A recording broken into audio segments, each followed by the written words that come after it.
Franco! Nasaan ang dugo ng baboy? Bakit ba ang tagal mong kumilos? Uhaw na ako. Kapag hindi mo ako agad nabigyan ng dugo ng baboy, dugo mo ang iinumin ko! Sandali lang po, Sir Garson. Papunta na po ako dyan. Konting hintay lang po.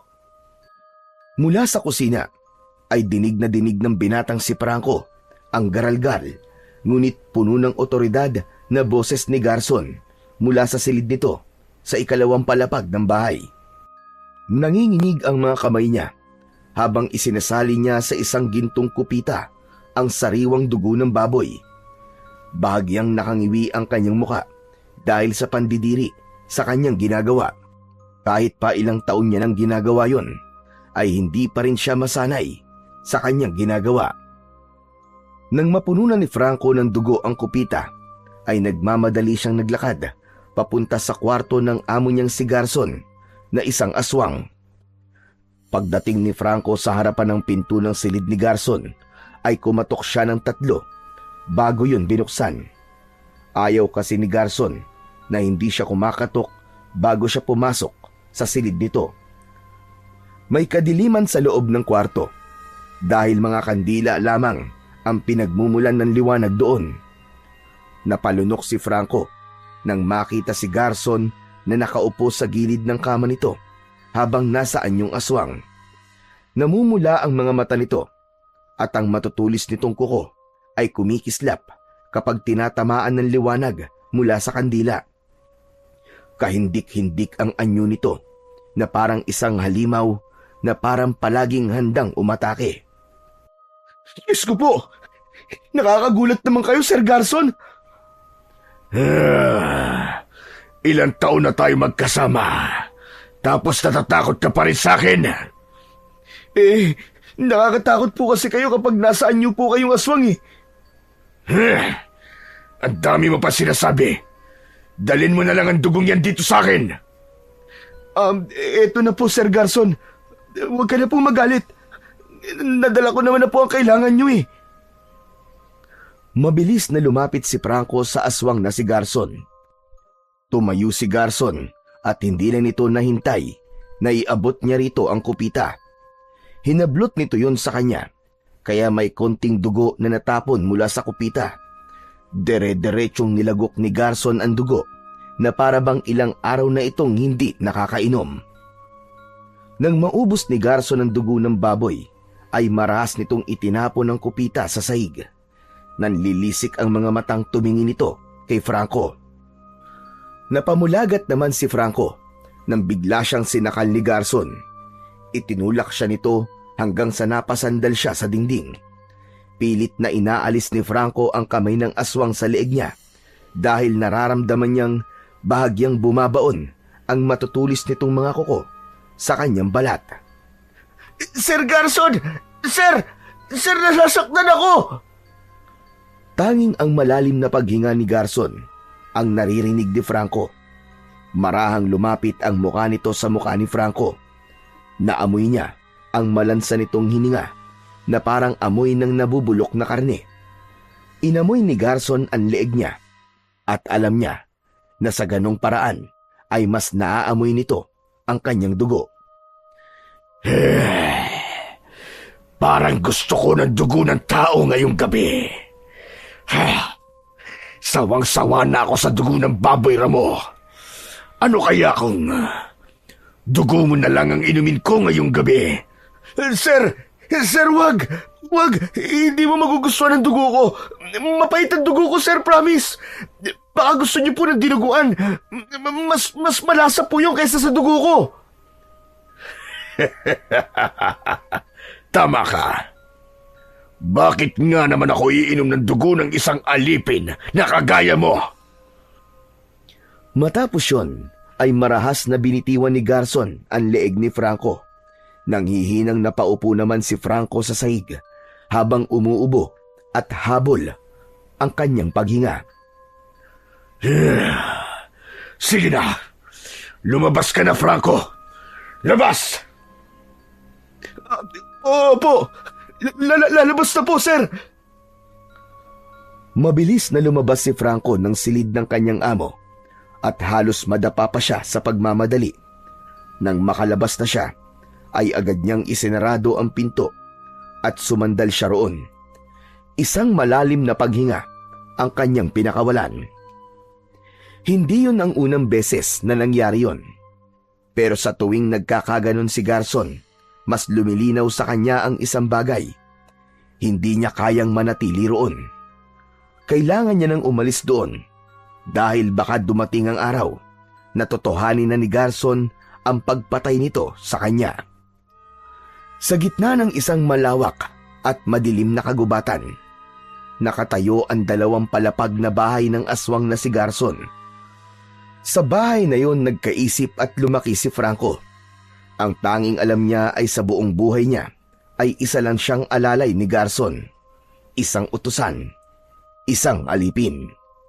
Ang totoo ay hindi niya maalala kung ano ang itsura ng kanyang ina at ama o kung meron siyang kapatid. Ang tanging alam lang niya ay simula nang magkaisip siya ay nagsisilbi na siya kay Garson. Maraming beses niya nang tinangkang itanong kay Garson ang tungkol sa kanyang pagkabata. Pero palaging tikom ang bibig nito. Ngunit isang gabi, kahit alam ni Franco na hindi sasagot si Garson sa kanya, ay nagtanong pa rin siya. Nasa komedor noon si Garson at mag-isang kumakain. Nakatayo si Franco sa gilid ng mahabang lamesa at naghihintay lamang ng utos ng kanyang among aswang. Sir Garson, meron po sana akong itatanong sa inyo. Hindi ba sabi ko, kapag kumakain ako, ay bawal akong kausapin? Pasensya na po, sir. Pero, sir, gusto ko lang po kasing malaman kung paano po ako napunta rito. Kung bakit po ako nandito sa inyo. Napangisi si Garson. Ipinatong nito ang baso sa mesa at tumingin kay Franco. Matagal mo nang gustong malaman ang sagot sa tanong mo na yan, hindi ba? Opo, sir. Sige. Sasabihin ko na sa iyo ang katotohanan. Bininta ka sa akin ng mga magulang mo nung sanggol ka pa lamang. Matagal nang may utang ang pamilya mo sa akin at ikaw ang ginawa nilang pambayad kesa sa patayin ko sila. Pero dahil habang buhay kang magsisilbi sa akin, bukod sa burado ng utang nila sa akin, ay binigyan ko rin sila ng malaking halaga ng pera. Alam mo ba, natuwang-tuwa ang nanay at tatay mo sa perang yon? Nag-init ang mata ni Franco. Hindi niya alam kung dapat ba siyang maniwala kay Garson, pero wala siyang makitang dahilan para magsinungaling ito sa kanya. At dahil sa sinabing yun ni Garson, napagtanto niya na baka nga ang kapalaran niya ay habang buhay ng maging alalay ng isang aswang. Isang gabi, gaya ng pangkaraniwan, ay tahimik ang buong bahay ni Garson. Si Franco ay nakaupo sa tabi ng nakabukas na bintana ng kanyang maliit na silid. Nakadungaw siya roon habang tinatanaw niya ang malalaking puno na nakapalibot sa bahay ni Garson. Ano kaya ang meron sa labas ng kagubatan na to? Kailanman ay hindi pa nakakalabas ng kagubatan na yun si Franco. Sa loob ng maraming taon ay nagmistula siyang isang ibon na nakakulong sa isang hawla.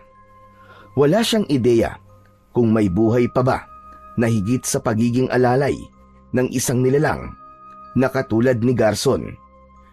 Gabi-gabi, palagi niyang iniisip ang pagtakas. Ngunit gabi-gabi rin siyang pinipigilan ng kanyang takot. Buong buhay ni Franco ay nakasanayan na niya na sa tuwing bilog ang buwan ay kailangan niyang magtungo sa kagubatan upang manghuli ng hayop gaya ng baboy ramo, usa o minsan kahit malalaking ibon. Kailangan kasing makakain ni Garson ng sariwang laman at makainom ng sariwang dugo kesa siya ang patayin nito. Siguro, kailangan kong lakasan ng loob ko para makatakas na ako kay Garson. Ayoko na ng ganito. Ayokong habang buhay nandito lang ako. Ayokong hintay ng kamatayan niya bago ako magdesisyon na umalis. Mukhang matagal pa ang buhay ng matandang aswang na yun. Ngunit agad ding nilamon ng takot ang sinabing yun ni Franco. Kilala niya si Garson. Alam nito na kung gugustuhin ito ay kayang-kaya siya nitong patayin. Nalalaman niya rin na kahit saan siya magpunta ay kaya siya nitong masundan. Isang malalim na buntong hininga ang pinakawalan ni Franco bago niya marahang isinarado ang bintana. Napagtanto niya na hindi pa oras para makamit niya ang kalayaan na matagal niya nang inaasam. Nang sandaling yon, inisip niya na magtitiis muna siyang maging alalay ng isang aswang hanggang sa magkaroon na siya ng lakas ng loob na kumawala rito. Maagang nagising si Franco ng umagang yon. Sa kamay niya ay hawak niya ang isang lumang tray na may nakapatong na puting tasa ng mainit na kape. Habang naglalakad siya patungo sa silid ni Garson, ay malakas ang kabog ng kanyang dibdib. Dahil sa kauna-unahang pagkakataon, ay sasabihin na niya kay Garson ang matagal niya nang gustong gawin. Pinilit ni Franco na panatilihing kalmado ang kanyang muka habang binubuksan ang pinto ng silid ni Garson. Pagbukas niya nun, ay agad siyang pumasok sa loob. Gaya ng dati, ay madilim ang loob ng silid. Ang makakapal na kortina ay nakatakip pa rin sa mga bintana upang pigilang makapasok ang liwanag ng araw. Nakaupo si Garson sa isang lumang silya malapit sa kama nito at halatang bagong gising. Lumapit si Franco kay Garson at maingat niyang inilapag ang tasa ng kape sa maliit na mesa malapit kay Garson. Ngunit sa halip na umalis kagad, ay nanatili siya sa kinatatayuan niya. Ano pang ginagawa mo rito? Lumabas ka na, Franco. Sir Garson, magpapaalam lang po sana ako. Aalis na po ako sa poder niyo. Napatingin si Garson sa kanya habang nakakunot ang noo. Ilang segundo itong hindi nakapagsalita bago ito malakas na tumawa. Nagpapatawa ka ba? O baka naman, kulang ka lamang sa tulog? Nakita niyo po ba? Nakita niyo po ba akong nakasuot ng pangpayaso para isipin niyo po nagpapatawa ako? Sir Garson, seryoso po ako. Gusto ko na pong makuha ang kalayaan ko mula sa inyo. Biglang nagdilim ang mukha ni Garson. Mabilis itong tumayo at ang matalim nitong tingin ay tumarak kay Franco na para bang isang matalim na kutsilyo. Tigilan mo na ang kaibangan mong yan. Hindi mangyayaring gusto mo dahil habang buhay kang magiging alalay ko. Ipinanganak ka para maging alipin ko at mamamatay ka rin na isang alipin. At ano ba ang akala mo? May magiging silbi ka pa kapag umalis ka sa poder ko? Wala, Franco. Wala. Wala ka magiging silbi kapag umalis ka rito. Tao po ako, Sir Garson. May karapatan po ako mabuhay ng malaya. Hindi po ako sinilang para maging alalay ng isang halimaw habang buhay. At paano ka mabubuhay sa labas, ha? Sa tingin mo ba, tatanggapin ka ng mga tao? Bakit? May pamilya ka pa ba? May pupuntahan ka ba? Dito ang mundo mo, Franco. At isa pa, ako ang bumuhay sa'yo. Ngayon gusto mong umalis. Wala kang utang na loob. Pero sapat na siguro maraming taon na pinagsilbihan kita. Bakit? Kulang pa ba nakabayaran niyo sa utang na loob na sinasabi niyo? Gusto ko lang mabuhay ng normal. Gaya ng ibang tao. Kaya sa ayaw at sa gusto mo, aalis na ako dito. Isang malaking kaibangan ang sinasabi mo na yan. Pakinggan mo ko, Franco. Kapag umalis o tumakas ka, hahanapin kita At kapag nahanap kita, ay hindi ako magdadalawang isip na patayin ka. Huwag mo akong subukan, Franco. Dahil kayang-kaya kong gawin yon, lalo na't walang silbi sa akin ang buhay mo. Madali lang para sa akin ang makahanap ng kapalit mo. Nanlamig na napaatras si Franco. May kung anong kilabot na gumapang sa katawan niya. Maraming beses nang pinagbantaan ni Garson ang buhay niya. Pero yun ang unang beses na naramdaman niya na tila kaya nitong tutuhanin ang pagpatay sa kanya. Kaya hindi na siya nagsalita pa. Mabilis siyang lumabas ng silid. Nang makalabas si Franco, ay saka lang siya nakahinga ng maluwag. Ngunit ang takot ay nanatili sa kanyang buong pagkatao. Hanggang sa dumating na naman ang kabilugan ng buwan. Nagtungo na nga si Franco sa kwarto ni Garson habang may dala siyang itak, pana at mga palaso na gagamitin niya sa pangangaso. Sa loob ng silid ay naroon si Garson na nakaluhod habang nakatuon ang mga palad sa sahig. Malalim ang paghinga nito. Alam ni Franco na sa oras na yon ay magiging aswang na naman ang kanyang amo. Sir Garson, aalis na po ako para mangaso. Ano pang ginagawa mo rito? Umalis ka na! At huwag ka na magpaalam sa akin. Bilisan mo! Dahil nauuhaw na ako! Tumingin sa kanya si Garson at nang magtama ang kanilang mga mata ay napalunok si Franco. Kitang-kita niya ang pamumula sa loob ng mga mata ng matanda na para bang isa itong mabangis na hayop na nakakita ng biktima. Ano pang tinatayo-tayo mo dyan? Mangaso ka na! O baka gusto mo na ikaw na lang ang kainin ko ngayong gabi? Hindi na nagdalawang isip pa si Franco. Mabilis siyang tumalikod at lumabas ng silid. Pagdating niya sa labas, ay agad siyang naglakad patungo sa kagubatan. Habang naglalakad sa masukal na bahagi ng gubat, ay napansin niyang tila kakaiba ang paligid.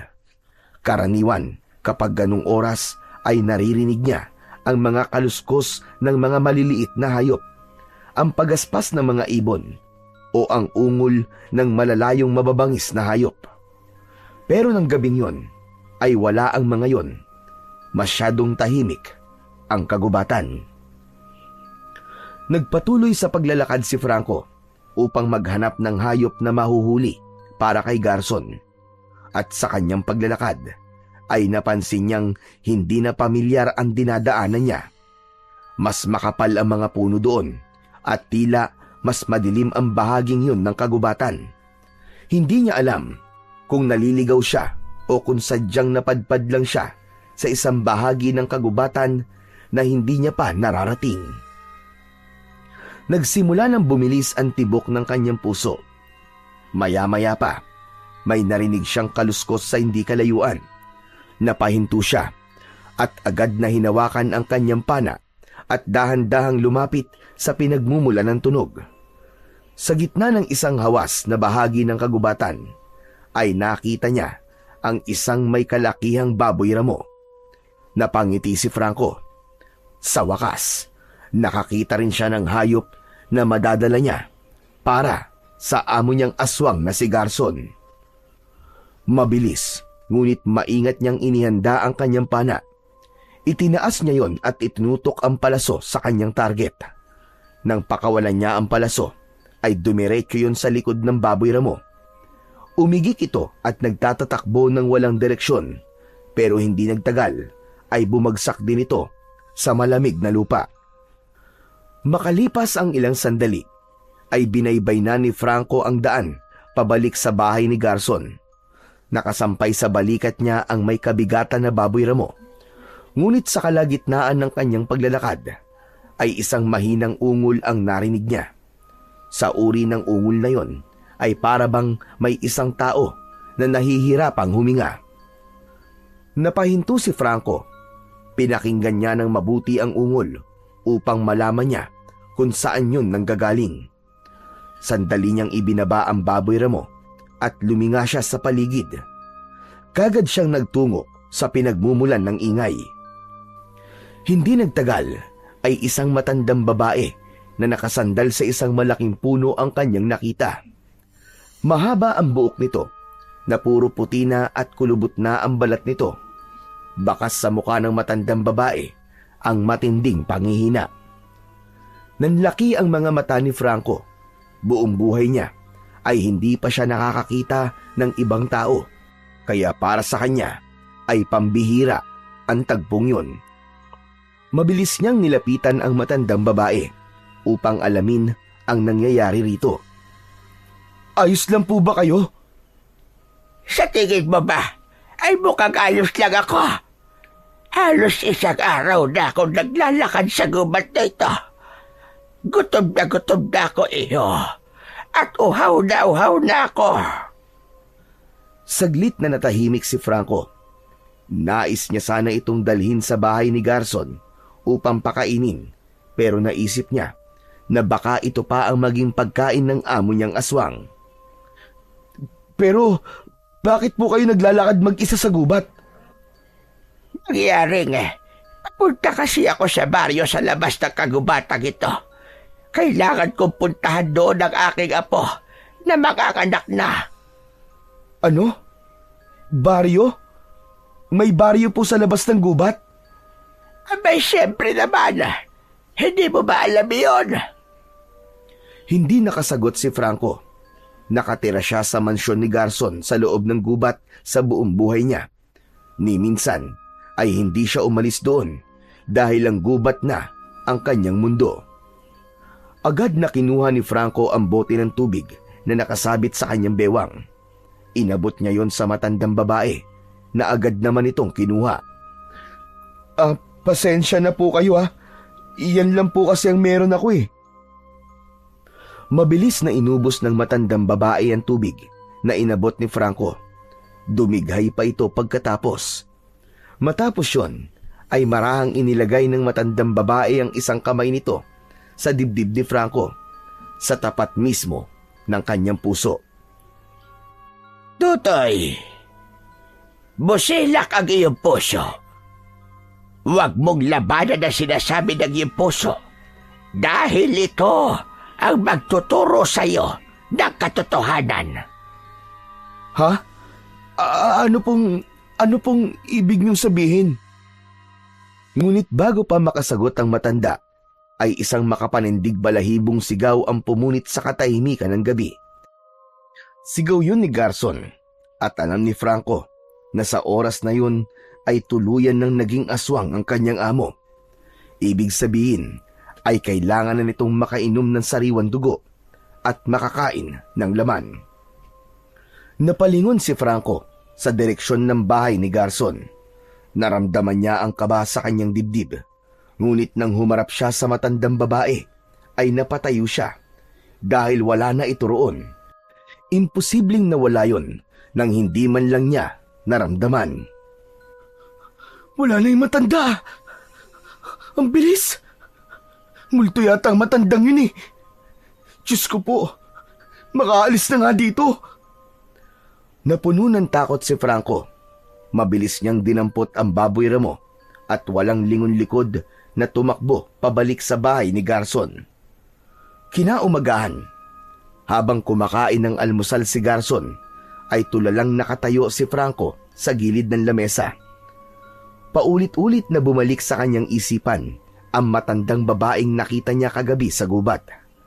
Hindi niya makalimutan ang sinabi nito na merong baryo sa labas ng kagubatan. Franco! Naputol ang pag-iisip ni Franco sa saglit na pagtawag ni Garson. Lumingon siya kay Garson na nakakunot ang noo at matalim ang tingin sa kanya. Bakit po, sir? Kanina pa ako humihingi ng tubig. Puno na ba ng dumi ang tenga mo at hindi mo naririnig? Pasensya na po. May iniisip lang po ako. Agad na kinuha ni Franco ang pitsil at sinalina ng tubig ang baso ni Garson. Medyo nanginginig pa ang kanyang kamay habang ginagawa yon. Kinuha ni Garson ang baso at agad na uminom. Saglit itong natahimik bago muling tinitigan si Franco. Iniisip mo pa rin ba ang kagustuhan mong umalis dito? Hindi po, sir. Hindi kita pipigilan. Pero sa oras na lumabas ka sa kagubatan na ito, ay papatayin kita. Nagtagpo ang kanilang mga mata. Walang bahid ng pagbibiro sa boses ni Garson. Alam niyang hindi lamang yun isang pagbabanta, dahil kaya talaga siyang patayin ni Garson, lalo na kung nasaan yung aswang ito. Hindi na lang nagsalita si Franco, pero sa loob-loob niya ay mas lalong lumakas ang kagustuhan niyang umalis na sa poder ni Garson. Lalo na at alam niya na merong baryo sa labas ng kagubatan na maaari niyang mapuntahan. Ngunit ang isa pang hindi maalis sa isip niya ay kung ano ang matanda na nakita niya kagabi. Sir Garson, may tanong lang po sana ako sa inyo eh. Totoo po ba na may multo? Ano na naman bang kabaliwan yan, Franco? Wala naman po, sir. Gusto ko lang po malaman kung totoo po ba ang multo. Franco, kung ang aswang nga ay totoo, multo pa kaya? Natigilan si Franco. Doon niya napagtanto na may posibilidad talaga na isang multo ang kanyang nakita. Naisip niya rin na baka nais siyang tulungan ng multong yon, kaya sinabi nito ang tungkol sa baryo sa labas ng kagubatan. Lumipas ang ilang araw, ngunit hindi na nawala sa isip ni Franco ang baryo sa labas ng kagubatan. Sa lahat ng gawain niya ay palagi niya yung naiisip. At tuwing gabi, habang nakahiga siya sa kanyang silid, ay hindi agad siya nakakatulog dahil pinaplano niya ang magiging hakbang niya sa kanyang pagtakas. Buo na ang loob ni Franco. Gusto niya nang mabuhay ng malaya kasama ang mga taong kagaya niya. Matyagang naghintay si Franco sa pagdating ng kabilugan ng buwan. Sa bawat lumilipas na araw, ay lalong lumalakas ang kanyang determinasyon na umalis. Matagal niya nang inihanda ang kanyang bag na may lamang ilang piraso ng damit. At nang dumating na nga ang gabing pinakahihintay niya, ay hindi na siya nagpatalo sa kaba at takot. Inisip niya na yun na ang tamang pagkakataon para makuha ang kalayaan na alam niyang nararapat para sa kanya. Matapos niyang magpaalam kay Garson para mangaso, ay kinuha niya ang kanyang bag. Dinala rin niya ang kanyang pana, mga palaso at itak. Saka siya nagtungo sa kagubatan. Pero imbis na mangaso, ay mabilis na tumakbo si Franco upang hanapin ang daan palabas ng kagubatang yon. Habang humahampas ang malamig na hangin sa mukha ni Franco, ay unti-unti siyang napangiti habang lumuluha. Hindi siya makapaniwala na darating ang sandaling yon na nagkaroon na siya ng lakas ng loob na tumakas sa mundong kanyang kinamulatan. Ilang oras ang lumipas at nakaramdam na ng pagod si Franco, kaya huminto na siya sa pagtakbo at naglakad na lamang siya. Nang sandaling yon ay unti-unti nang sumisikat ang araw. Alam niya na sa sandaling yon ay galit na si Garson sa kanya dahil alam na nitong tumakas siya. Sa bawat takbang ni Franco, pakiramdam niya ay mas lalo siyang naliligaw. Wala siyang ideya kung saan siya patungo at kung saan ba talaga ang daan palabas ng kagubatan. Makalipas ang ilang minuto, ay naramdaman na ni Franco ang labis na panghihina. Bukod dun, ay nakaramdam na rin siya ng gutom at uhaw, kaya medyo nanginginig na ang kanyang katawan. Dapat pala, nagbaon ako ng kahit konting pagkain at tubig. Ganun pa man, nagpatuloy pa rin siya sa paglalakad kahit mabigat na ang kanyang mga paa. Hanggang sa hindi inaasahang nakita niya ang matandang babae na nakita niya noon sa gubat. Nakatayo yun sa unahan niya na para bang hinihintay siya. Kinusot-kusot ni Franco ang kanyang mga mata dahil baka namamalikmata lamang siya, pero nanatili roon ang matandang babae. Nagmamadaling nilapitan ni Franco ang matandang babae. Pinakatitigan niya ito upang masiguro na hindi yon isang multo. Naku, salamat at nakita ko kayo rito. Akala ko multo kayo eh. Ngumiti lang ang matanda at tinitigan siya ng makahulugan. Pwede niyo ba akong tulungan? Saan ba ang daan palabas ng gubat na to? Gusto ko makarating sa baryo na sinabi niyo sa akin noon eh. Tulungan niyo naman ako. Hindi ba tinulungan niyo ako noon? Tama din. Pero hindi ko rin alam ang daan papunta sa baryong sinabi ko sa'yo. Ha? Paano hindi niyo alam? Akala ko ba papunta kayo sa baryo na yun nung una ko kayong nakita? Nagsinungaling lamang ako sa'yo. Nagsabihin ko sa'yo yon. Ang totoo kasi ay sa kagubatan din ako nakatira. Bago pa makapagsalita si Franco, ay biglang nagbago ang anyo ng matandang babae. Binalot ito ng nakakasilaw na liwanag at sa isang iglap ay nawala ang kulubot nitong balat. Naging itim ang puti nitong buhok at ang kasuotan nito ay nagbago rin na para bang isa itong diyosa. Napakaganda nito at tila nagliliwanag ang mukha nito na sobrang amo. Labis naman na nagimbal at natakot si Franco sa kanyang nakita. Isang malakas na sigaw ang kumawala sa kanyang lalamunan. Agad siyang tumalikod para tumakbo palayo sa babae.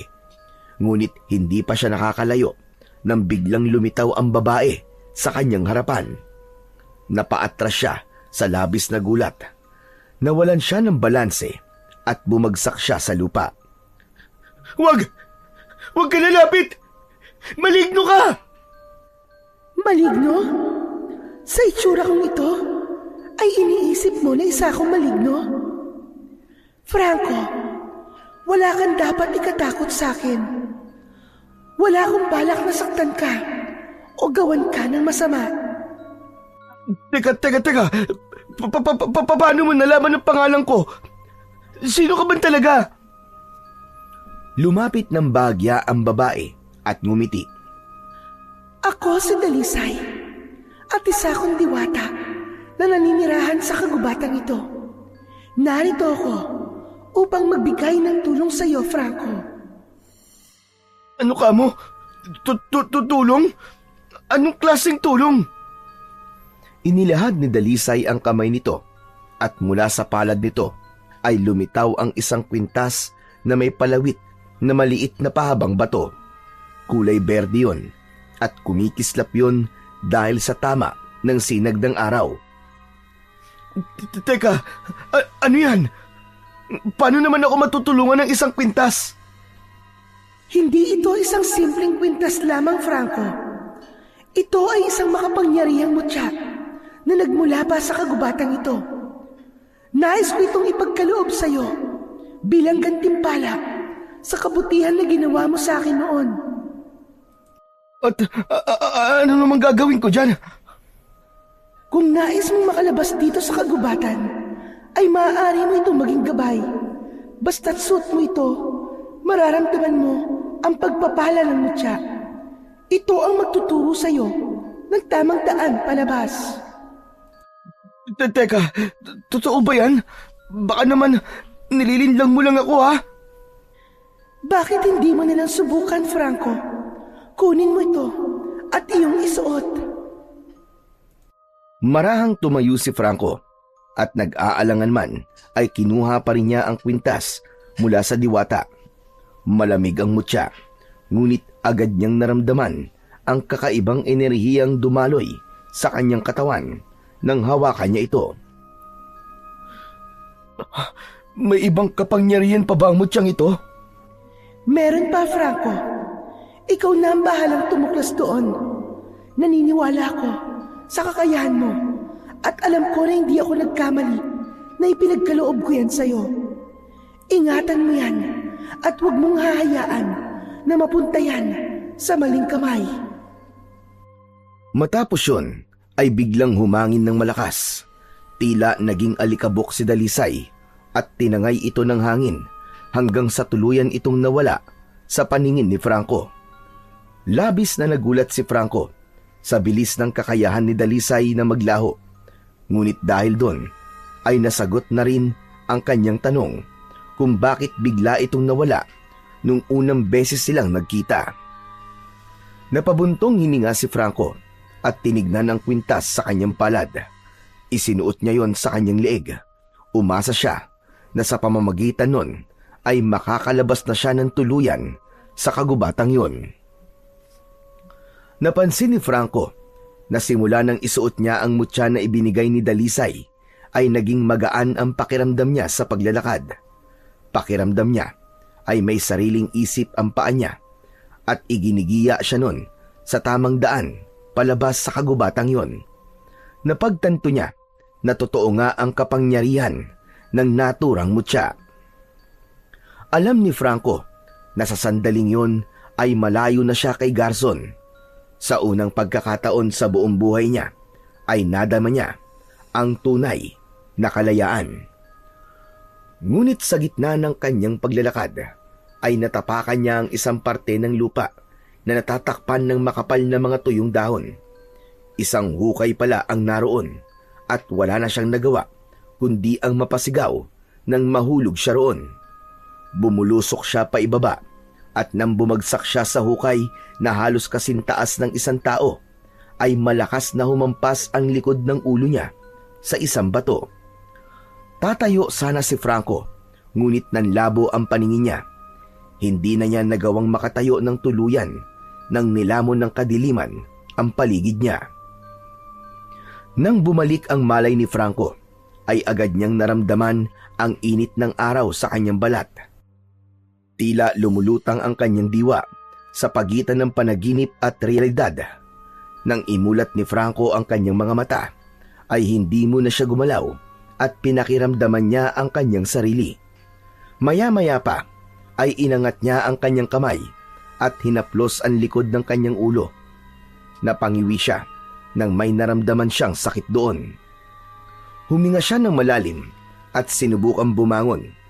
Ngunit nang subukan niyang igalaw ang kanyang katawan, ay napagtanto niyang wala siyang sapat na lakas para umalis sa hukay. Luminga siya sa paligid ng hukay upang maghanap ng kahit na anong maaaring makatulong sa kanya.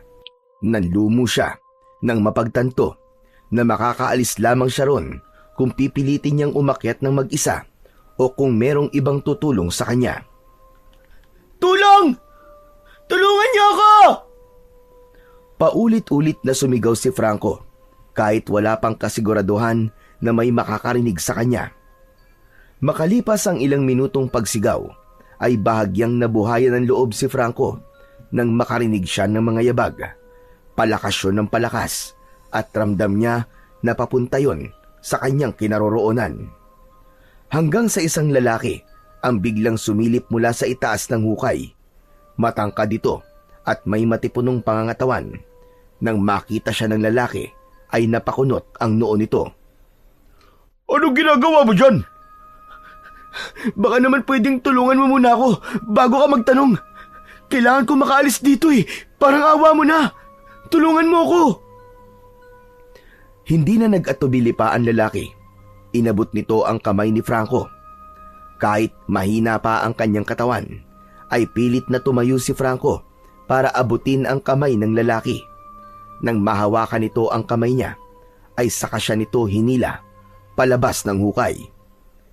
Matapos makaalis sa hukay, ay napaupo si Franco sa lupa habang habol ang kanyang paghinga. Salamat. Kung hindi ka dumating, baka hanggang ngayon nandyan pa rin ako sa loob ng hukay. Walang anuman. Paano ka ba napunta sa hukay na yan? Naglalakad lang ako Tapos, bigla na lang ako nahulog. Ganun ba? May mga patibong kasi dito sa kagubatan. Ginagamit yan ng mga ilang tao para manghuli ng hayop. Malas mo lang at ikaw ang nahulog. Hindi na nagsalita si Franco.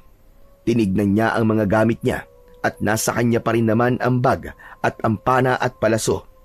Ang itak naman ay nakasabit pa rin sa bewang niya. Sa tingin ko hindi mo kaya maglakad pa. Ihatid na kita sa bahay niyo. Wala akong bahay. Ang totoo niyan isa akong palaboy. Napadpad lang ako rito sa kagubatan sa kakalakad ko. Mas pinili ni Franco na wag sabihin sa lalaki ang totoo. Nagtagpo ang kanilang mga mata. Napansin ni Franco ang awa sa mukha ng lalaki habang umiiling. Ganun ba? Kung gusto mo, doon ka na muna sa bahay ko. Ako lang at ang asawa ko nakatira doon. Saglit na nagduda si Franco, ngunit wala siyang ibang mapupuntahan. Isa pa, mas magiging madali para sa kanya ang makalabas sa gubat kung sasama siya sa lalaki.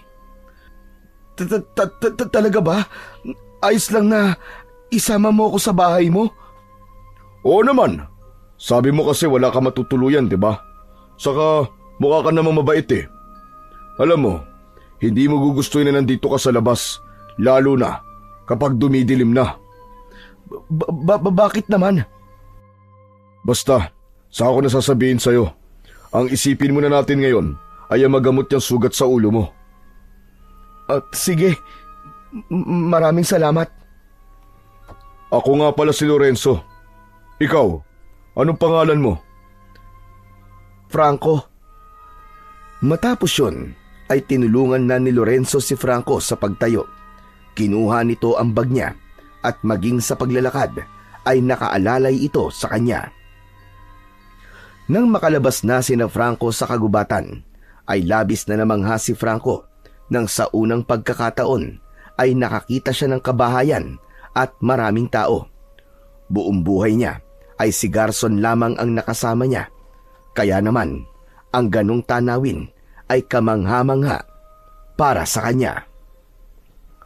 Makalipas ang ilang minutong paglalakad, ay pumasok sina Franco at Lorenzo sa isang bahay na gawa sa kahoy at yero. Katamtaman lamang ang laki nun at meron yung 2 palapag. Sa pagpasok nila sa bahay, ay isang babaeng nakasuot ng duster ang lumabas mula sa kusina at nagulat ito nang makita si Franco. Pinaupo si Franco ni Lorenzo sa isang mahabang upuan na gawa sa kawayan. Mahal? Sino yung kasama mo? Mahal, si Franco. Nakita ko siya nahulog sa isang patibong sa gubat. Tinulungan ko siya makalabas. Wala raw siya matutuluyan kaya naisip kong dito na muna siya sa bahay natin. Franco, siya nga pala ang asawa ko, si Juliet. Napatingin si Juliet kay Franco. Ang mga mata nito ay waring tumatagos sa kanyang pagkatao. Hindi siya sigurado kung ano ang iniisip nito, kaya bahagya siyang kinabahan. Wala namang problema kung dito ka muna tumira, Franco. Pero gusto kong maging prangka sa'yo. Mabuti ka bang tao? Hindi ko po alam kung paano ko po patutunayan na mabuti po akong tao eh. Pero nangangako po ako na hindi po kayo magsisisi kung patutuloyin niyo ako rito sa bahay niyo kahit ilang araw man lang. Pwede niyo po akong utusan ng kahit na ano. Panandali ang katahimikan ang bumalot sa kanila bago tumango si Juliet. O sige, dito ka muna. Aba, mukhang may sugat ka pala. Meron nga, mahal, sa likod ng ulo niya. Lumapit si Juliet kay Franco at tinignan ang ulo nito. May sugat ka nga sa ulo. Kailangan malinisan at malagyan niya ng gamot at baka maimpeksyon. Maraming salamat po. Agad kumuha ng panlinis ng sugat at gamot si Juliet. Nilinis muna nito ang sugat niya at habang ginagawa yun ni Franco ay hindi niya maiwasang mapangiwi dahil sa sakit. Hanggang sa sandaling yon ay hindi pa rin siya makapaniwala sa dami ng nangyayari sa buhay niya simula kagabi. Sa mga lumipas na araw ay halos hindi umiimik si Franco. Kahit malayo na siya kay Garson, pakiramdam niya ay nakakulong pa rin siya dahil sa mga alaala ng kanyang nakaraan. Pinoproseso pa rin niya ang lahat ng nangyari. Ang pagtakas niya kay Garson, ang pagkaligaw niya sa kagubatan, ang pagkikita nila ng diwatang si Dalisay at ang pagkakaroon niya ng pagkakataong makalabas sa mundo kung saan siya nabuhay bilang isang alipin. May sarili siyang silid sa bahay ni na Lorenzo, pero kahit may maayos siyang higaan, ay hindi pa rin siya nakakatulog ng maayos tuwing gabi. May takot siyang baka gawin ni Garson ang banta nito na hahanapin siya at papatayin sa oras na umalis siya sa poder nito. Bawat kaluskos ay nagbibigay sa kanya ng takot at pangamba.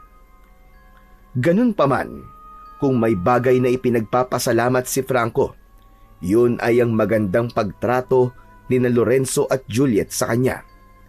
Hindi siya pinilit na mga ito na magkwento sa kanyang nakaraan dahil tila ramdam ng dalawa ang hindi magandang pinagdaanan niya. Isang umaga, naisipan ni Franco na gumamit ng banyo at napansin niyang walang laman na tubig ang drum na naroon. Agad niyang naisip na kailangan mag-igib siya sa poso sa likod ng bahay. Sanay siya sa ganung gawain. Yun kasi ang kinasanayan niyang buhay sa bahay ni Garson, ang magtrabaho, ang magpakahirap at hindi umasa sa iba. Dala ang 2 timba ay nagtungo si Franco sa poso sa likod ng bahay. Habang pinupuno niya ang timba ay lumapit si Lorenzo sa kanya at pinigilan siya. Franco, anong ginagawa mo? Mag-iigib lang ako ng tubig. Wala nang laman yung drum sa banyo eh. Ano ka ba? Hindi mo na kailangan gawin yan. Sige na, pumasok ka na lang doon sa loob at hintayin mo na lang na maluto ang almusal para makakain na tayo. Hindi, ayos lang. Kahit maging alipin niyo ako okay lang yun. Kahit sa ganitong paraan man lang makabayad ako sa kabutihan niyo sa akin at sa pagpapatira niyo sa akin sa bahay niyo. Franco, hindi ka namin pinatuloy dito para gawing alipin. Bukal sa loob namin ang pagtulong sa'yo. Wala kaming hinihinging kapalit sa'yo, kaya wag mong iisipin na gusto ka naming gawing alipin. Napatingin si Franco kay Lorenzo. Sa unang pagkakataon ay may naramdaman siyang bagay na hindi niya alam kung paano ipapaliwanag. Parang may bumara sa kanyang lalamunan at hindi niya napigilan ang pangingilid ng luha sa kanyang mga mata. Franco, hindi ka obligado na gumawa ng gawaing bahay dito. Dito sa bahay namin, hindi ka alipin. Isa kang bisita. Isa kang tao. Hindi na napigilan pa ni Franco ang pagtulo ng kanyang mga luha. Hindi siya makapagsalita. Matagal siyang hindi umiiyak. Ngunit sa pagkakataong yon, ay hindi niya napigilan ang emosyon na bumalot sa kanyang puso. Nag-alala si Lorenzo at tinapik ang kanyang balikat. Mukhang marami kang pinagdaanan na hindi maganda. Hindi kita pipilitin, pero kapag handa ka na magkwento, nandito lang ako. Tumango si Franco. Sa unang pagkakataon sa buong buhay niya, ay nun lang niya narinig ang mga ganong salita. Napagtanto niya na simula sa araw na yon ay hindi na siya isang alipin at hindi na siya pagmamay-ari ni numan. At higit sa lahat, siya ay malayang-malaya na. Lumipas pa ang ilang araw mula nang manatili si Franco sa bahay ni na Lorenzo at Juliet. Sa una, hindi masyadong pinansin ni Franco ang mga bagay sa paligid niya. Ngunit habang tumatagal, ay napansin niyang tila kakaiba ang kilos ng mga tao sa lugar na yon. Tuwing dapit hapon, nagiging tahimik ang buong paligid. Ang mga bata na naglalaro sa labas ay biglang nawawala. Ang mga pinto at bintana ng mga bahay ay isa-isang sinasarado.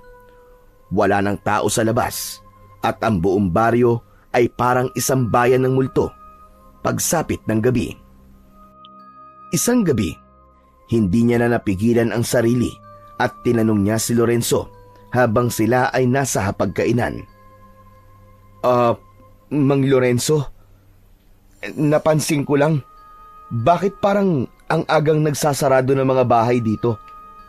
Wala nang tao sa labas bago pa sumapit ang gabi. Napatingin sa kanya si Lorenzo at saka bumuntong hininga. Nagpalitan ng tingin si Lorenzo at Juliet bago sumagot. Dahil sa mga aswang, Franco. Aswang? May aswang dito? Oo. Minsan may mga nawawalang tao rito sa baryo. Hindi namin alam kung ano nangyari sa kanila. Sabi ng matatanda, aswang daw ang may gawa nun. Kaya simula noon bago pa dumilim, lahat ng tao rito ay nasa loob na ng kanilang mga bahay. Hindi agad nakaimik si Franco sa sinabing yun ni Lorenzo. Napatitig lang siya sa kanyang plato at dahil doon ay bigla niyang naalala ang dati niyang amo na si Garson. Hindi niya alam kung bakit pero nakita niya sa kanyang isip na mag-isa si Garson sa bahay nito. Mag-isa itong kumakain at ito na ang naghahanap ng makakain itong hayop sa gubat. Hindi niya kayang itanggi na may awang humaplos sa kanyang puso nang maisip niya yon. Ngunit marahang umiling si Franco. Kinumbinsi niya ang kanyang sarili na hindi siya dapat maawa kay Garson dahil wala itong ginawa kundi ikulong siya sa mundo nito at gawing alalay.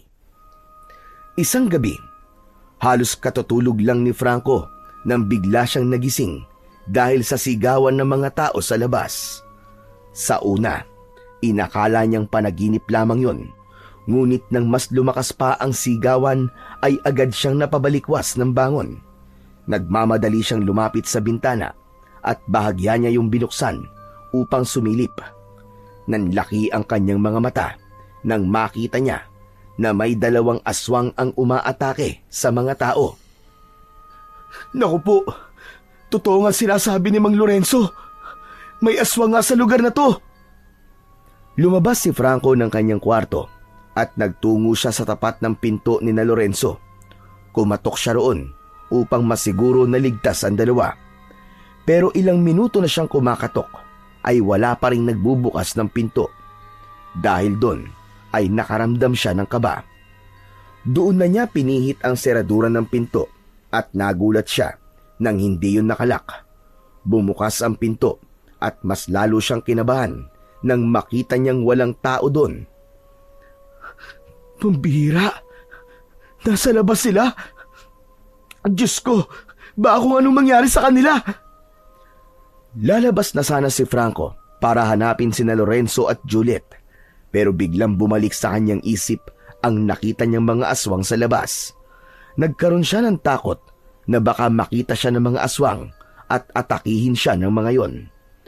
Napahawak siya sa kanyang dibdib at doon niya naramdaman ang mutya na ibinigay sa kanya ng diwatang si Dalisay na nakakwintas sa kanya.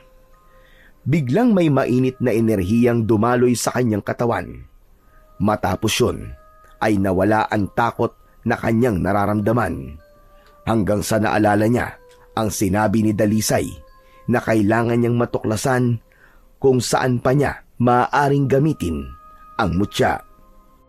Hindi kaya ang kapangyarihan at lakas na nararamdaman ko ay isang indikasyon na kaya rin akong bigyan ito ng kakayahan na makipaglaban sa mga aswang? Naikuyom ni Franco ang kanyang mga kamay. Hindi niya alam kung paano gamitin ang mutya, pero isa lang ang tiyak niya. Hindi siya pwedeng manatili na lang sa loob ng bahay habang maaaring nasa panganib sina Lorenzo at Juliet. Huminga ng malalim si Franco at naglakad siya palabas ng bahay. Pagdating niya sa labas ay luminga siya at umasang makikita sina Lorenzo at Juliet. Mang Lorenzo! Aling Juliet! Nasaan kayo? Walang sumagot kay Franco. Inikot niya ang paligid ng bahay pero hindi pa rin niya nakita ang mag-asawa. Hanggang sa natigilan si Franco nang makarinig siya ng sigaw ng isang batang babae. Umiiyak yon at humihingi ng tulong. Bumalik siya sa harapan ng bahay at nakita niya ang isang aswang na tumatakbo palayo at may bitbit yung isang batang babae na umiiyak at nagpupumiglas mula sa mga bisig ng aswang. Hindi na nagdalawang isip si Franco. Parang kusang kumilos ang kanyang katawan. At hindi niya na napansin na mabilis na niyang hinahabol ang aswang. Pakiramdam niya ay may dumadaloy na kakaibang lakas sa kanyang mga paa, dahilan para mas bumilis ang kanyang galaw. Nang maunahan na ni Franco ang aswang, ay humarang siya sa unahan nito. Napahinto naman ang aswang at nagulat nang makita si Franco. "Bitiwan mo ang bata!" At kung hindi ko ito bitiwan, "Mapipilitan akong gumamit ng dahas!" ikaw, lalaban sa akin? Huwag ka magpatawa. Akala mo ba ay kaya mo ko? Mahina ka! Laking gulat ni Franco nang mula sa likuran niya ay sinunggaban siya ng isa pang aswang. Sumampa ito sa likod niya at napasigaw siya nang bumaon ang matutulis nitong mga ngipin sa batok niya. Agad niyang hinawakan ng ulo ng aswang na nasa likod niya, at nang maalis ang pagkakakagat nun sa kanya, ay inangat niya ito at ibinalibag sa lupa. Malakas na umungol ang aswang at hindi agad ito nakatayo. Nagalit ang aswang na may hawak sa bata. Maras nitong binitiwan ng bata at sumugod yun sa kanya. Sinalubong naman ni Franco ang aswang at malakas niya itong sinuntok sa sikmura. Nang hina ang aswang, napaluhod ito habang hawak ang tiyan. Lumapit dito ang isa pang aswang at tinulungan itong tumayo. Akala ni Franco ay aatake pa ang dalawa, pero biglang tumakbo ang mga yon papalayo. Hindi na hinabol pa ni Franco ang mga aswang at lumapit siya sa batang babae na umiiyak. Nanginginig pa rin yun dahil sa labis na takot. "Huwag kang mag-alala. Ligtas ka na.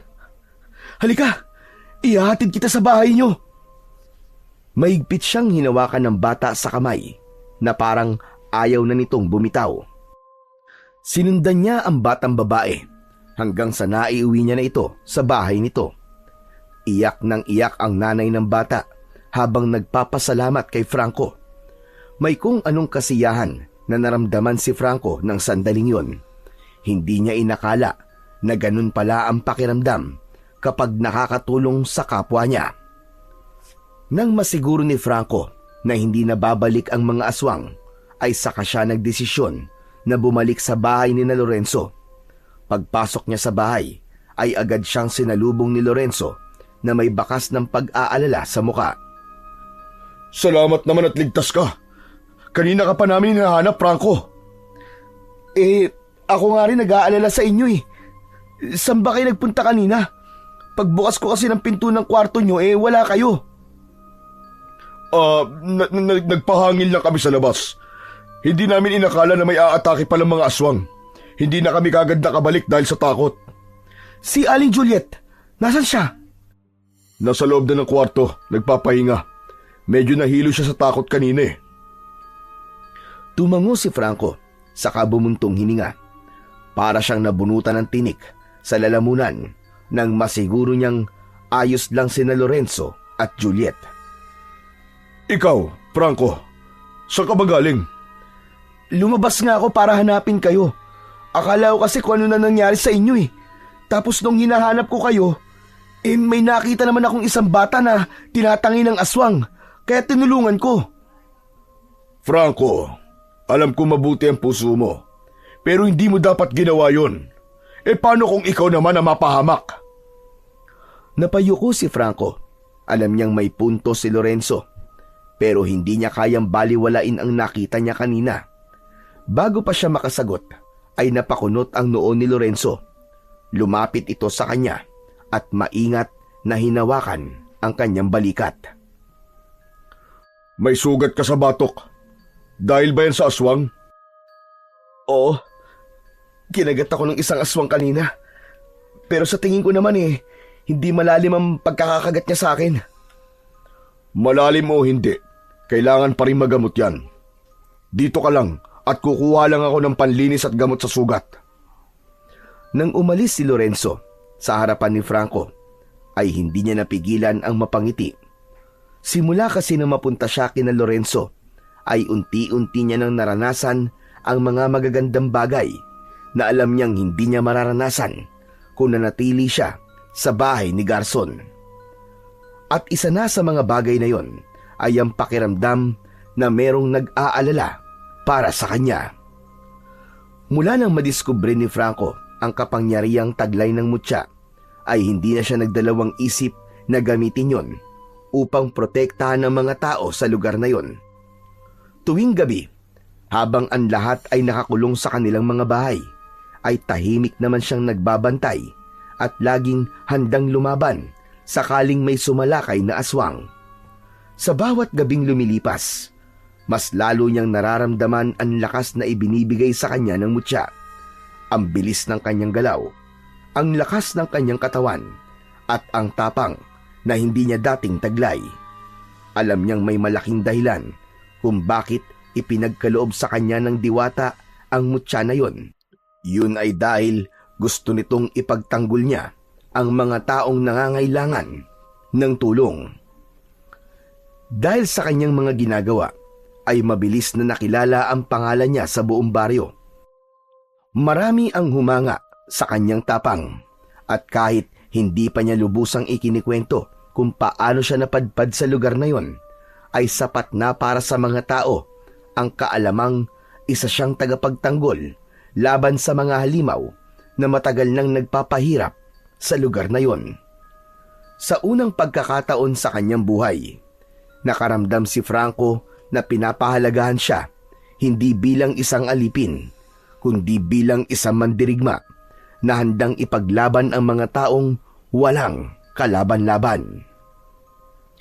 Isang madaling araw, katatapos lang ni Franco na magronda, pero bigo siyang makaharap muli ang mga aswang. Sa pagpasok niya sa bahay ni na Lorenzo ay nadatnan niyang gising pa ang mag-asawa sa sala. Magkatabing nakaupo ang dalawa sa mahabang upuan na naroon. Napakunot ang noo ni Franco. "Bakit gising pa kayo? Anong oras na?" Hindi kami makatulog habang nasa labas ka, Franco. Ang hirap makatulog na alam naming inilalagay mo ang sarili mo sa kapahamakan. Huwag kayong mag-alala. Kaya ko naman ang sarili ko eh. Walang laban sa akin ng mga aswang na yon. Kumusta naman ang pagroronda mo? Hindi ko pa rin nakikita ulit ang mga aswang eh.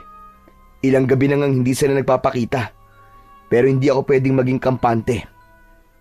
Alam kong babalik sila ng mga oras. Franco, ang totoo ay may isang tanong na matagal na namin gustong magkaroon ng kasagutan.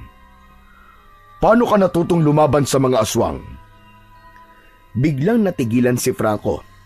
Alam niyang darating ang oras na itatanong yun sa kanya ng mag-asawa. Pero hindi niya alam kung dapat na ba niyang sabihin sa mga ito ang tungkol sa kanyang mutya. Hanggang sa naisip niya na sa lahat ng kabutihan at pagtulong na ibinigay ni na Lorenzo at Juliet sa kanya, ay may karapatan ang mga ito na malaman ang katotohanan. Isang malalim na paghinga ang pinakawalan ni Franco, at sa kanya marahang hinubad ang kwintas na suot niya. Inilagay niya yon sa kanyang palad at ipinakita niya sa mag-asawa. "Siguro panahon na para malaman yung totoo. Dito nang gagaling ang lakas at tapang ko. Isa tong mutya na ipinagkaloob sa akin ng isang diwata sa kagubatan. Ang sabi niya sa akin ay kailangan ko matuklasan kung saan ko ito pwedeng gamitin, at hindi ko akalain na sa pakikipaglaban pala sa mga aswang ko magagamit to." Isang mahabang katahimikan ang namagitan sa kanilang tatlo. Nagkatinginan ang mag-asawa na tila nag-usap sa mga mata nito. Makalipas ang ilang sandali, ay muling tumingin sina Lorenzo at Juliet kay Franco. "Kung ganun, dapat mong pangalagaan ang mutya na yan, Franco." "Yan nga ang ginagawa ko eh. Dahil kapag nawala to sa akin, ay baka hindi ko na magagawang labanan ng mga aswang." "Dapat lang, Franco.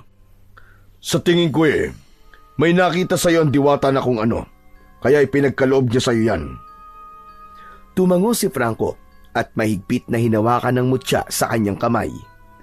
Matapos mag-almusal ng umagang yon, ay naisipan ni Franco na maligo. Dala ang malinis na tuwalya, ay pumasok siya sa banyo. Bago siya maligo, ay hinubad niya ang mutya sa kanyang leeg at maingat na isinabit yon sa isang pako sa dingding. Hinubad na niya ang lahat ng kanyang damit at inumpisahan niya na ang pagligo. Napapikit si Franco nang yakapin siya ng malamig na tubig. Matapos ang ilang minuto, ay lumabas siya ng banyo at dumiretso na sa kanyang silid. Kinuha niya ang isang malinis na kamiseta at isinuot yun hanggang sa bigla siyang natigilan nang may naalala siya. Hala! Ang mutya! Naiwan ko sa banyo! Ay naku! Nagiging makakalimutin na ako Mabilis na lumabas ng silid si Franco at bumalik sa banyo. Ngunit natigilan siya nang akmang kukunin niya na ang mutya sa pakong pinagsabitan niya ay wala na ron ang mutya. Napalunok si Franco. Lumingalinga siya sa paligid. Tinignan niya na baka nahulog lang ang mutya pero hindi niya na yon nakita. Muli niyang tinignan ng pako. Nagbabaka sakali siya na baka namamalikmata lang siya pero wala talaga roon ang mutya. Dito ko lang sinabit yun Bakit nawala? Hinabahan na si Franco. Mabilis siyang bumalik sa kanyang silid at inisip niya na baka nadala niya ang mutya roon nang hindi niya namamalayan. Sinuri niya ang bawat sulok ng kanyang kwarto, ngunit kahit na anong paghahalughog ang gawin niya, ay hindi pa rin niya nakita ang mutya. Naramdaman ni Franco ang panlalamig ng kanyang katawan. Napahawak siya sa kanyang dibdib habang pilit na pinapakalma ang sarili. Nasaan ang mutya? Nasaan ang mutya, Franco? Saan ay napunta? Bumilis ang tibok ng kanyang puso. Para siyang nauubusan ng hangin. Hindi maaaring mawala ang mutya sa kanya dahil kapag wala yon, ay hindi niya makakayang lumaban sa mga aswang. Lumabas si Franco ng kwarto. Sakto naman bumukas ang pinto at pumasok sina Lorenzo at Juliet. May pagtatakang tumingin ang dalawa sa kanya. Oh, Franco, parang hindi maipinta mo ka mo May nangyari ba? Nawawala ang mutya ko Kanina ko pa hinahanap pero hindi ko makita-kita. Pumasok ka ba sa banyo kanina? Nagkatinginan ang mag-asawa bago umiling si Juliet. Galing kami sa may kakahuyan. Naglakad-lakad lang sandali. Hindi pa kami pumapasok sa banyo. Doon ko lang kasi naiwan yun Sa pagkakaalala ko, isinabit ko yun doon sa may pako bago ako naligo. Sigurado ka ba doon mo talaga naiwan? Baka akala mo lang yun, pero sa ibang lugar mo pala nilagay. Napaisip si Franco. Sinubukan niyang balikan ang mga nangyari kanina. Ang pagpasok sa banyo, ang paghuhubad ng mutya, at ang pagsabit niya nun sa dingding. Pero bigla siyang nagduda sa sarili. Baka nga mali ang naaalala niya. Napansin ni Juliet ang pag-aalalang bumabalot kay Franco. Huwag kang mag-alala, Franco. Tutulungan ka naming hanapin ang mutya. Alam namin kung gaano kahalaga yun sa'yo. Hindi yun pwedeng mawala, Aling Juliet. Hindi ako makakalaban sa mga aswang kung wala ang mutya. Paano kayo pagtatanggol ang mga tao? Natahimik sina Lorenzo at Juliet. Alam ni Franco na naiintindihan ng dalawa kung bakit ganun ang reaksyon niya ng sandaling yon. Panay ang dasal niya na sana ay mahanap niya kagad ang mutya bago pa dumilim. Halos buong maghapon na naghalughog si Franco sa buong bahay kasama sina Lorenzo at Juliet. Sinuyod nila ang bawat sulok mula sa banyo, sa ilalim ng kama, sa mga aparador at maging sa kusina. Pero kahit na anong gawin nila, ay hindi nila makita ang mutya. Habang lumilipas ang oras, ay mas bumibigat ang pakiramdam ni Franco. Para bang unti-unting bumabagsak ang isang malaking pader sa dibdib niya. Hindi niya maalis-alis ang kaba, ang takot at ang pakiramdam na parang nawalan siya ng isang bahagi ng kanyang sarili. Napaupo siya sa gilid ng kanyang higaan habang nakayuko at nakasapo sa noo. Ramdam niya ang pagod, hindi lang sa katawan, kundi lalong-lalo na sa kanyang isipan. Naikuyom ni Franco ng mariin ang kanyang mga kamay. Ilang linggo pa lang ang nakakaraan nang matutunan niyang gamitin ang mutya para protektahan ng mga tao sa lugar na yon. Tapos sa isang iglap ay bigla na lang itong mawawala. Napaangat ng mukha si Franco nang marinig niya ang boses ni Lorenzo. Nakita niya na nasa bungad ito ng pinto ng kanyang kwarto habang nasa tabi nito si Juliet. Franco, baka bukas, mas maliwanag na ang isip mo. Baka maalala mo kung saan mo talaga naiwan ang mutya. Huwag mo masyadong dibdibin ang nangyari, Franco. Tutulungan ka pa rin namin na hanapin yon. Hindi nakasagot si Franco. Hindi niya kayang sabihin sa dalawa ang bigat ng kanyang iniisip ng sandaling yon. Wala na siyang nagawa, kundi manatiling nakaupo habang pilit na inaalala kung saan ba niya talaga naiwan ang mutya. Isang madaling araw, nagising si Franco dahil sa sigawan at kaguluhan sa labas. Kinakabahan siyang bumangon. Kabisado na niya ang mga ganong ingay. Ibig sabihin ay sumasalakay na naman ang mga aswang. Ngunit nang lalabas na siya ng kwarto ay naalala niya na wala na nga pala sa kanya ang mutya. Biglang napahinto si Franco. Wala na sa akin ang mutya. Kaya ko pa rin bang makipaglaban sa mga aswang? Nang sandaling yon ay malaki ang naging duda ni Franco sa sarili niyang kakayahan. Sa gitna ng pag-iisip ay napapitlag si Franco nang marinig niya ang malakas na sigaw ng isang babae. Doon niya napagtanto na kahit wala siyang mutya ay kailangan niya pa ring lumabas dahil siya lamang ang inaasahan ng mga tao. Mabilis niyang kinuha ang itak na nasa ilalim ng kanyang kama at lumabas ng bahay. Pagdating sa labas, agad niyang nakita ang dalawang aswang na nasa gitna ng kalsada. Isa sa mga yon ang nilalapa ang isang dugoang lalaki. Nang makita siya ng isa pang aswang, ay napangisi ito. Nakita na rin siya ng isa pang aswang, kaya binitiwan ito ang dugoang lalaki at humarap sa kanya. Humigpit ang hawak ni Franco sa itak. Tumayo siya ng matatag at pinilit niyang itago ang takot na bumabalot sa kanya. Humalakhak ang isang aswang bago mabilis na sumugod kay Franco. Iniwasan niya ang matatalim nitong mga kuko at mabilis niya itong inundayan ng itak, pero dahil sa hindi na siya ganong kabilis gumalaw, ay naiwasan din yon ng aswang. Hanggang sa napasigaw siya nang maramdaman niya ang pagbaon ng mga kuko ng aswang sa kanyang tagiliran. Hindi pa man nakakabawi si Franco nang maramdaman naman niya na may humatak sa kanya mula sa likuran. Tumilapon siya pabagsak sa lupa at bago pa siya makabangon ay sinipa siya ng isang aswang sa dibdib. Halos malagot ang hininga ni Franco sa lakas ng sipa na yon. Sa pagkakataon na yon ay pinagtulungan na siya ng dalawang aswang kung saan-saan na siya kinagat at kinalmot ng mga ito. Nang tigilan ng mga aswang si Franco, ay nanlalabo na ang kanyang paningin. Duguan na siya at halos hindi na niya maramdaman ang sariling katawan dahil sa dami ng kanyang sugat. Naglakad ang mga aswang papalapit kay Franco at tumayo sa gilid niya. Kung tignan siya ng mga yon, ay para siyang isang basura na walang silbi. Ano?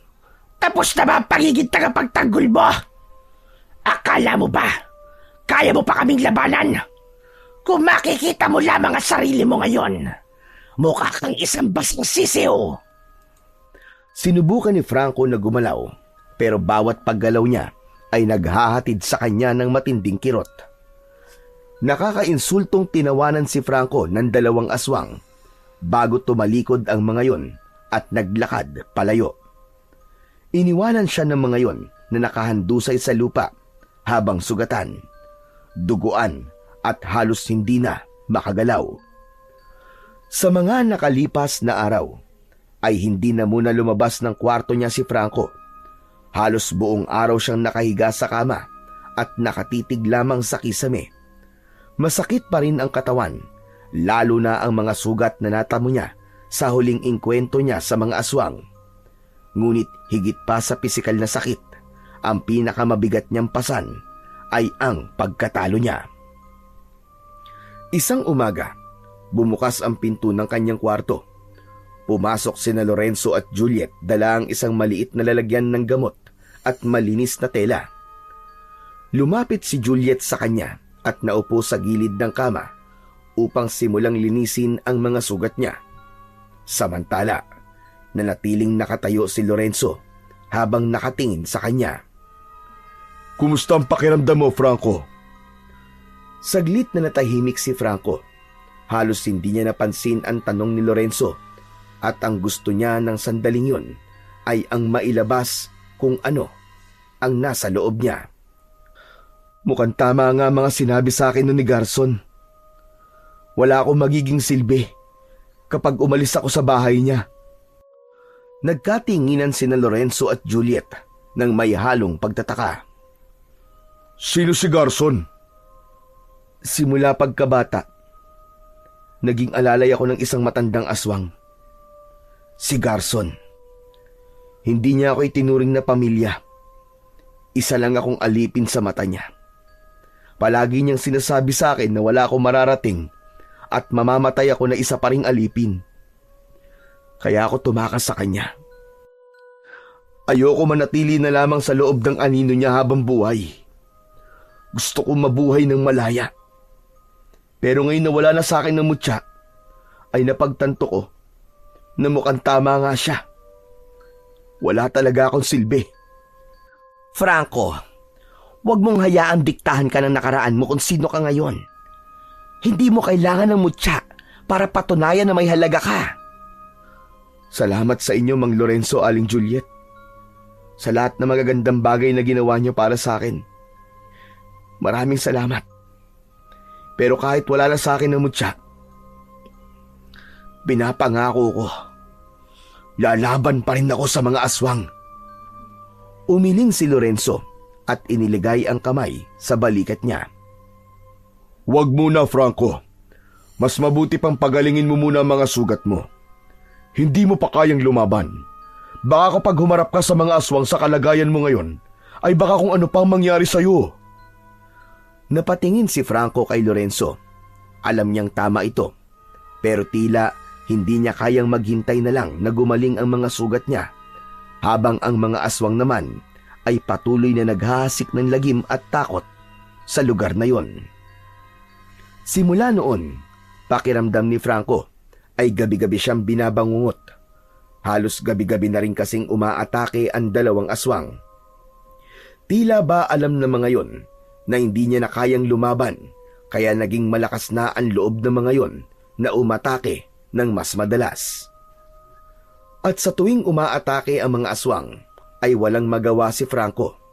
Nakahiga lang siya sa kama, nakatalukbong ng kumot at tinatakpan ng mga kamay ang kanyang tenga upang kahit paano ay mabawasan ang ingay na naririnig niya mula sa labas. Pakiramdam tuloy ni Franco ay hindi lamang ang sarili at ang diwatang si Dalisay ang binigo niya, kundi ang lahat ng mga tao sa lugar na yon na umaasa sa kanya na ipagtatanggol at poprotektahan niya ang mga ito. Isang umaga, mag-isang nakaupo si Franco sa upuan na nasa harapan ng bahay ni na Lorenzo. Nakatanaw siya sa kawalan habang patuloy na nag-iisip kung ano ang dapat niyang gawin at kung mahahanap pa rin ba niya ang mutya. Maya-maya pa ay lumabas ng bahay sina Lorenzo at Juliet na parehong maayos ang bihis at may bitbit na mga bayong. Nilapitan siya ng dalawa. Franco, pupunta muna kami sa bayan para mamili ng mga kailangan sa bahay, ha? Gusto mo ba sumama sa amin para kahit papano malibang ka? Huwag na, Mang Lorenzo. Mabuti pang dito na lang ako. Sigurado ka ba? Mas maganda na makapasyal ka kahit paminsan-minsan para hindi ka muna nag-iisip ng kung ano-ano. Sige ayos lang po ako rito, Aling Juliet. Huwag kayong mag-alala sa akin. Saka, wala talaga akong ganang umalis ngayon eh. Nagkatinginan sina Lorenzo at Juliet at halatang nag-alala ang dalawa sa kanya. O sige, kung yan ang gusto mo, hindi ka na namin pipilitin. Babalik din naman kami kagad bago magtanghali. Mag-iingat ka rito ha. Ngumiti lang si Franco at pinanood niya ang paglalakad palayo ng mag-asawa. Habang nakatingin siya sa dalawa, ay naisip niya na sina Lorenzo at Juliet ang unang mga tao na naging mabuti sa kanya simula nang umalis siya sa bahay ni Garson. Ang dalawa ang tumanggap sa kanya nang walang hinihinging kapalit. May takot na lumukob kay Franco ng sandaling yon. Naisip niya na kailangan niyang mahanap na ang mutya dahil baka kapag dumating ang panahon na kailangan niyang iligtas sina Lorenzo at Juliet mula sa mga aswang, ay hindi niya yon magawa. Habang mag-isa si Franco sa bahay, ay nakaramdam siya ng matinding pagkainip. Hindi siya sanay na walang ginagawa, kaya naisipan niyang maglinis ng bahay kahit medyo sariwa pa ang kanyang mga sugat. Agad na kumilos si Franco. Sinimulan niyang maglinis sa sala. Nagwalis siya roon at naglampaso. Pinunasan niya rin ang mga gamit na medyo inaalikabok na. Sa kusina naman ay hinugasan niya ang mga pinggan at kaldero na nasa lababo. Sunod niyang pinuntahan ang kanyang kwarto. Tiniklop niya ang kanyang kumot. Inayos ang banig. Nang matapos siya doon, ay tinungo naman niya ang kwarto ni na Lorenzo at Juliet. Pagpasok ni Franco sa silid ni na Lorenzo at Juliet, ay nakita niya ang mga damit na nakapatong sa ibabaw ng papag. Hindi pa natitiklop ang mga yon, kaya inuna muna niyang ayusin ang mga damit bago siya maglinis doon. Matapos na magtiklop ng mga damit, ay isa-isa niyang inayos ang mga yon sa aparador. Habang inaayos ang mga damit sa loob, ay may kung anong kumikislap sa pinakagilid ng aparador. Napakunot ang noo ni Franco. Inalis niya ang ilang damit upang makita kung ano yung kumikislap. At nang maalis na niya ang lahat ng damit, ay labis na nagulat si Franco nang malaman na ang kumikislap ay walang iba kundi ang nawawala niyang mutya. Nanginginig ang kamay na kinuha yun ni Franco at hindi siya makapaniwala na hawak na ulit niya ang mutyang ipinagkaloob sa kanya ni Dalisay. Pero, bakit nandito ang mutya ko? Paano napunta to dito? Ang kasiyahan ni Franco ng sandaling yon ay nahaluan ng pagdududa. Alam niya na sina Lorenzo at Juliet lamang ang makakasagot sa tanong niyang yon. Pagsapit ng tanghali, ay dumating na sina Lorenzo at Juliet mula sa bayan, dala ang ilang pinamili ng mga ito. Nang pumasok ang dalawa sa bahay, ay agad na tumayo si Franco at sinalubong ang mag-asawa. Napansin niya ang gulat sa mukha ni na Lorenzo at Juliet nang mapansin ng mga ito ang mutyang nakasabit muli sa kanyang leeg. Oh, Franco! Nakita mo na pala ang mutya. Oo, nakita ko na. Sa aparador nyo. Pero ang tanong, paano napunta ang mutya doon? Kayo ba ang kumuha at nagtago nito? Saglit na nagkatinginan sina Lorenzo at Juliet. Agad na umiling si Juliet. Aba, hindi. Hindi, Franco. Bakit naman namin gagawin yon? Juliet, mas mabuti pa na sabihin na natin kay Franco ang totoo. Tama ka, Franco. Kami nga ang kumuha at nagtago ng mutya mo. Napasinghap si Franco at hindi siya makapaniwala sa kanyang narinig. Pero, bakit? Alam niyo naman kung gaano kahalaga sa akin ang mutyan to, di ba? Alam niyo na hindi ko kaya lumaban sa mga aswang nang wala to. Dahil nag-aalala kami sa iyo, Franco. Alam mo ba, na sa tuwing umaalis ka ng gabi para harapin ang mga aswang ay hindi kami mapakali. Hindi kami makatulog. Hindi kami mapanatag. Dahil para ka na naming anak, Franco.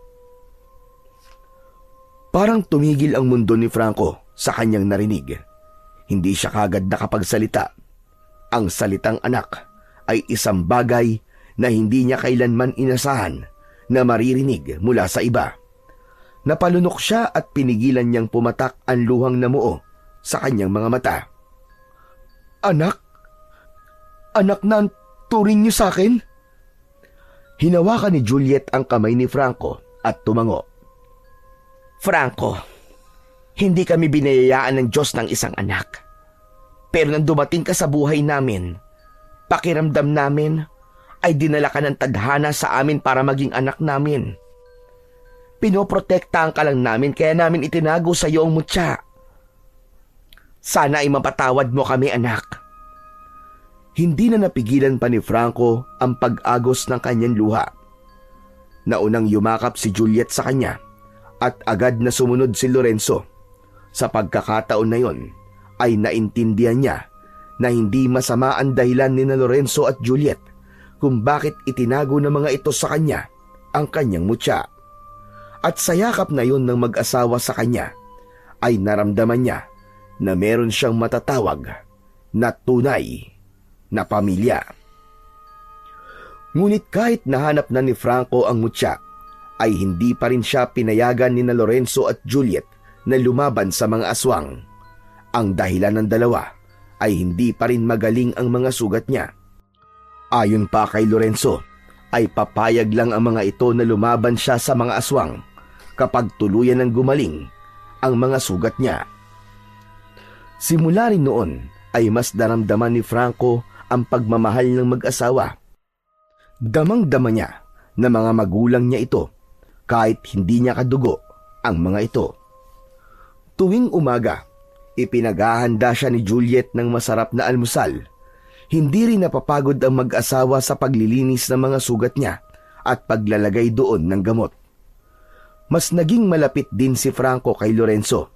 Madalas ay nag-uusap sila sa iba't ibang bagay. Ibinabahagi niya rin dito ang pangarap niya na magkaroon ng tahimik at simpleng buhay. Labis siyang ikinatuwa ni Franco. Inisip niya na bumabawi na sa kanya ang Diyos mula sa ilang taon na naging alalay siya ng aswang na si Garson.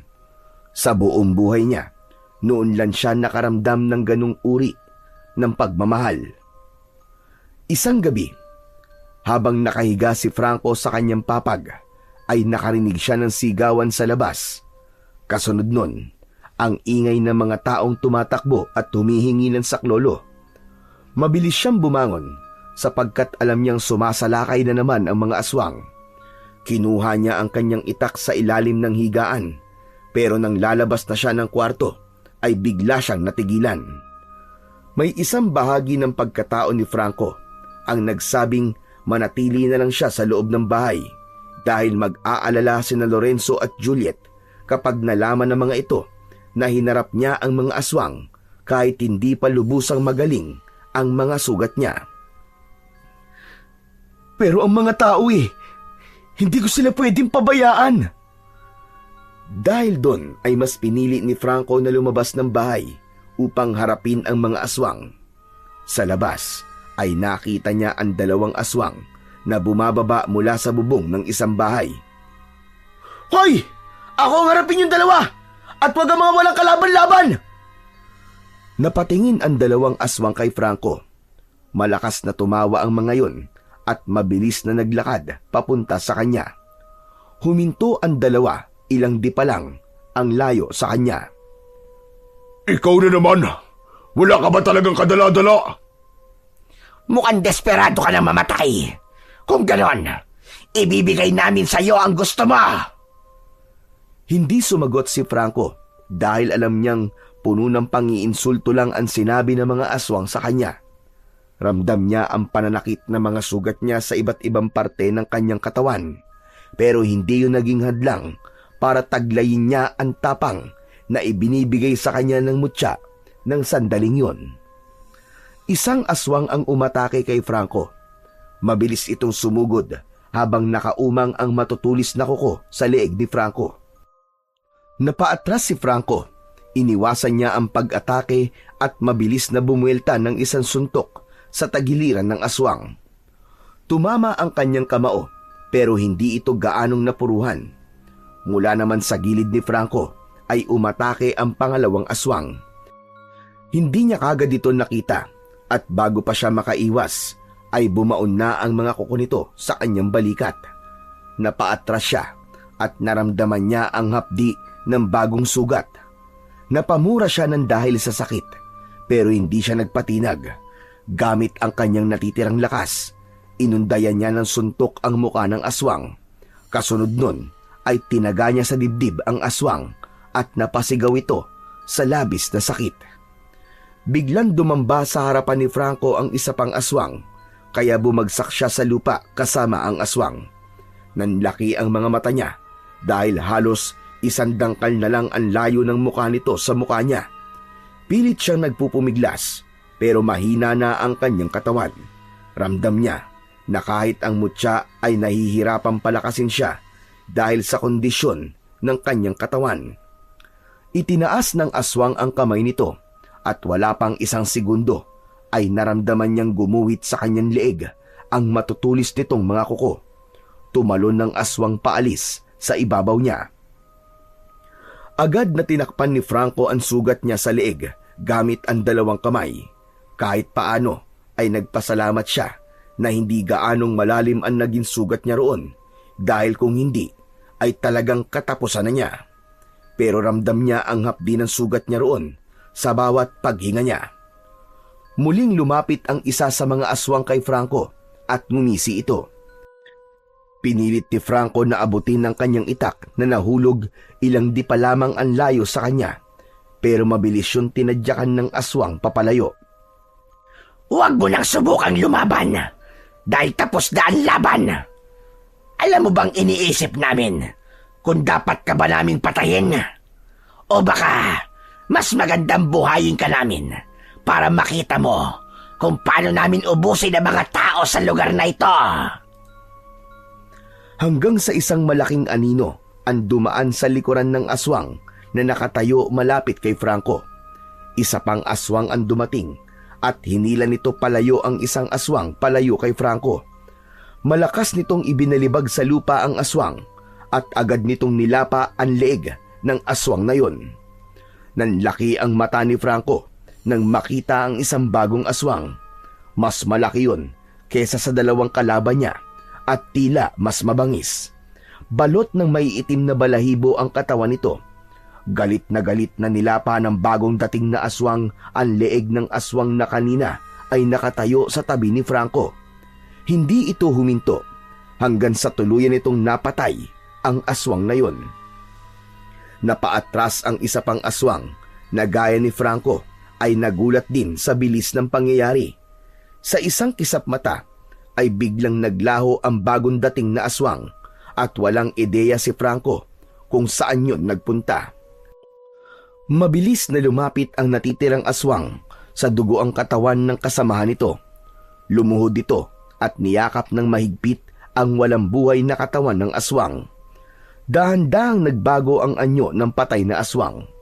Sa ilalim ng maputlang sinag ng buwan ay nanlaki ang mga mata ni Franco nang maging si Juliet ang aswang na yon. Hindi nakagalaw si Franco. Para siyang itinulos sa kinatatayuan niya at hindi siya makapaniwala sa kanyang nakita. Napako ang kanyang tingin sa walang buhay na katawan ng babaeng nag-alaga sa kanya. Ang babaeng nagpakita sa kanya ng kabutihan at itinuring siyang totoong anak. Biglang tumingin ang isa pang aswang kay Franco habang nanlilisik ang mga mata. Tumayo ito habang nanginginig ang buong katawan dahil sa labis na galit. Mang Lorenzo!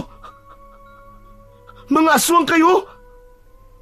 Tama ka, Franco. Mga aswang nga kami ng aking asawa. Gusto naming ipasa sa iyo ang aming lahi dahil wala kaming anak. Kaya ka namin inampon. Pero nang bumalik sa iyo ang mutya, ay nagbago na ang plano namin. Hindi ka na namin kailangan gawing isa sa amin. Mas mabuti pang mamatay ka na lang dahil hadlang ka sa mga plano namin sa lugar na ito. Kung ganun pala, lahat ng ipinakita niyo mabuti sa akin ay puro pagpapanggap lang. Nilinlang niyo ako! Mabilis na bumalik sa diwa ni Franco ang lahat ng nangyari. Simula sa kung paano siya tinanggap ni na Lorenzo at Juliet at kung paano siya itinuring ng mga ito na parang pamilya. Isang malakas na sigaw ang pinakawalan ng aswang na si Lorenzo bago ito mabilis na tumakbo papunta kay Franco. Pero bago pa makalapit kay Franco si Lorenzo, ay biglang sumulpot sa harapan nito ang bagong dating na aswang. Gamit ang malaki nitong kamay ay sinakal nito si Lorenzo. Dahan-dahan nitong inangat si Lorenzo sa lupa habang hawak sa leeg. Nakatalikod sa gawin ni Franco ang aswang na yon, kaya hindi niya makita ang itsura nito. Nagpumiglas si Lorenzo. Pilit itong kumakawala sa pagkakasakal ng isa pang aswang. Bitiwan mo ko! Bakit ka ba nakikialam dito? Hindi ko nahahayaan saktan mo pa ulit ang anak ko. Anak? Natigilan si Franco sa narinig mula sa aswang na yon. Nanlamig ang buong katawan niya at hindi niya alam kung ano ang kanyang iisipin. At bago pa siya makapag-isip, ay dinurog na ng aswang ang leeg ni Lorenzo gamit lamang ang isa nitong kamay. Binitiwan ng aswang si Lorenzo at nang bumagsak sa lupa ang katawan nito, ay wala na itong buhay gaya ni Juliet. Matapos yun, ay marahang humarap ang aswang kay Franco at naglakad ito palapit sa kanya. Sa bawat takbang ng aswang ay unti-unting nagbabago ang anyo nito hanggang sa tuluyan na yung naging tao at mas lalong nagulat si Franco nang malaman na ang aswang na tumulong sa kanya ay walang iba kundi ang dati niyang amo na si Garson. Huminto si Garson sa harapan ni Franco habang si Franco naman ay nanlalaki pa rin ang mga mata at hindi pa rin makapaniwala. Panahon na para malaman mo ang totoo. Tama ang narinig mo kanina. Anak kita.